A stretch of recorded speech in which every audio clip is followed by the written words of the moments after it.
Sedulurku yang berbahagia, memang semua kisah legenda hampir sama atau ada kemiripan-kemiripan.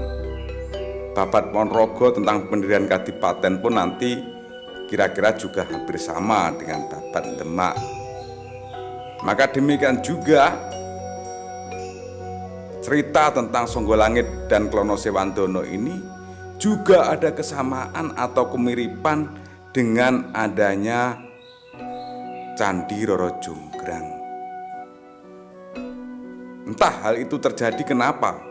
Bahkan kalau kita melihat tentang kejadian atau legenda yang ada pada Telaga Ngebel, asal-usul Telaga Ngebel, itu juga hampir mirip dengan asal-usul Rowo Pening tentang Baru Kelintingnya.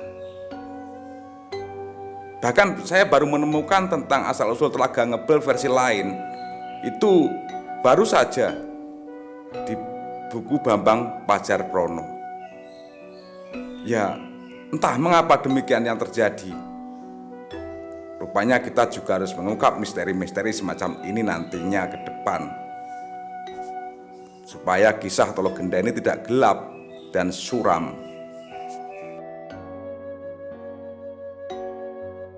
Sedulurku, mari kita lanjutkan kembali tentang kisah cerita Kerajaan Bantarangin ini. Dan ini juga merupakan satu kisah atau satu legenda tentang asal-usul Reog Ponorogo. Jadi Reog Ponorogo itu dimulai dari Bebono tadi yang diantarkan oleh Klono Sewandono ke Kerajaan Kediri. Bahkan kalau di Ponorogo itu juga ada Gua Bedali, ada ini Bantarangin, yang ini juga sangkut paut dengan kisah-kisah ini semua.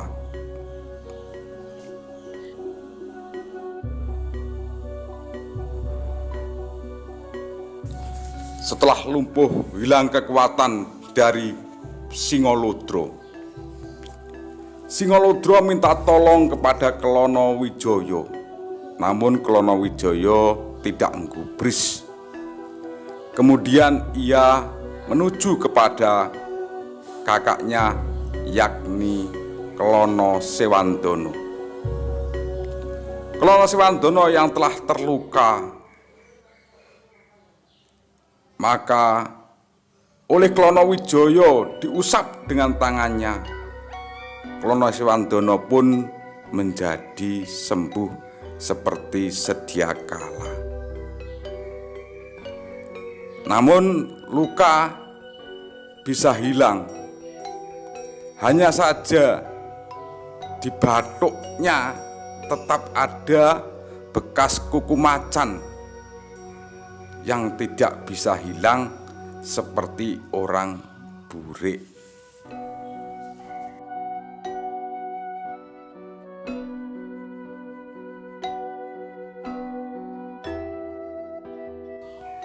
Setelah usai menolong kakaknya Klono Sewandono, Klono Wijoyo kemudian menuju kepada Singobarong. Singobarong pun diusap kakinya, tubuhnya, kemudian seketika sembuh seperti sedia kala. Singolodro mengaturkan terima kasih kepada Klono Wijoyo. Akhirnya dia pun tunduk dan patuh kepada Klono. Berkat kesaktian dari Klono Wijoyo, hewan-hewan yang lepas lari sana sini dipeteti dengan 2 jari, kemudian sudah datang sendiri. Setelah berkumpul hewan-hewan tadi, maka semuanya berangkat lagi menuju Kerajaan Kediri untuk menyerahkan Bebono 3 rupa yang jadi permintaan Raja Kediri untuk melamar Dewi Songgolangit.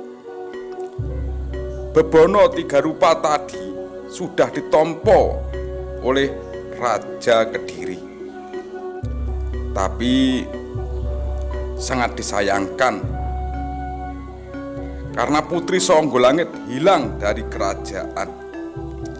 Hilangnya tidak ada yang mengetahui kemana perginya. Lalu semuanya beramai-ramai mencari keberadaan Dewi Songgolangit yang murca dari kerajaan Kediri.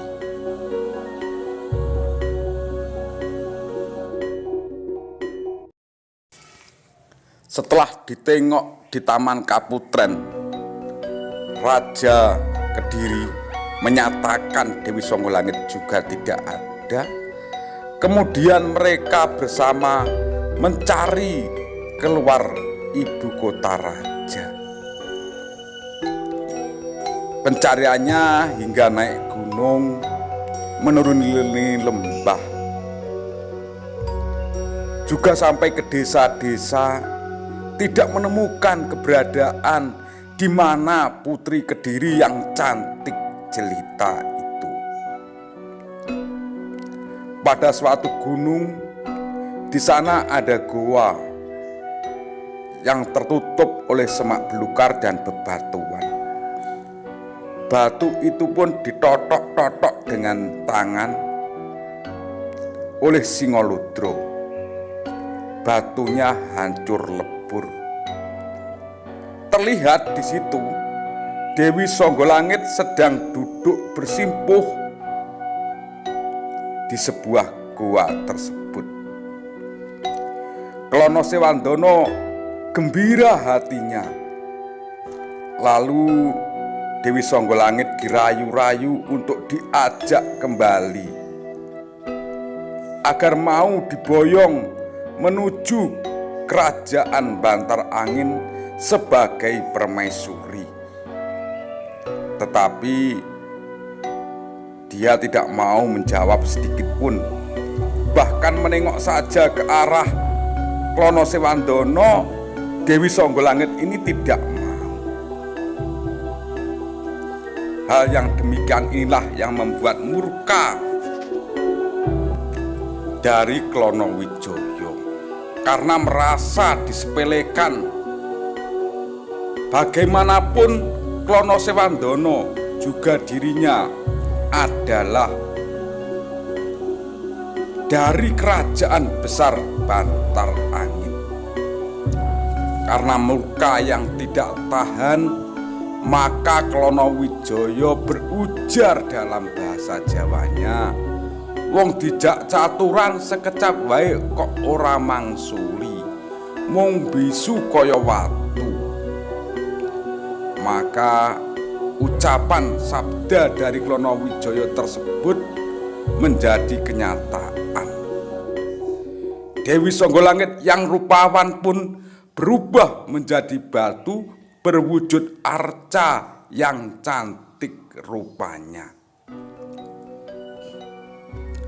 Klono Sewandono lalu mupus dalam batinnya.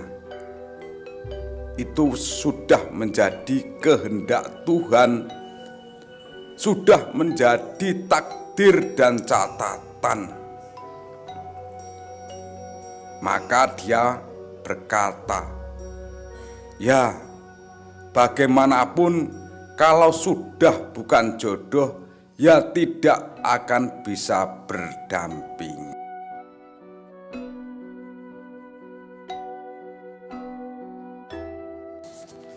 Akhirnya diputuskan oleh Klono Sewandono bahwa semua rombongan dari Bantar Angin pulang ke Bantar Angin. Tetapi karena kejadian ini juga membuat wirang atau malu terjadinya temanten wurung, maka harus mencari jalan lain agar tidak dilihat orang banyak. Akhirnya Klono Wijoyo teringat keberadaan Pecut Samandiman.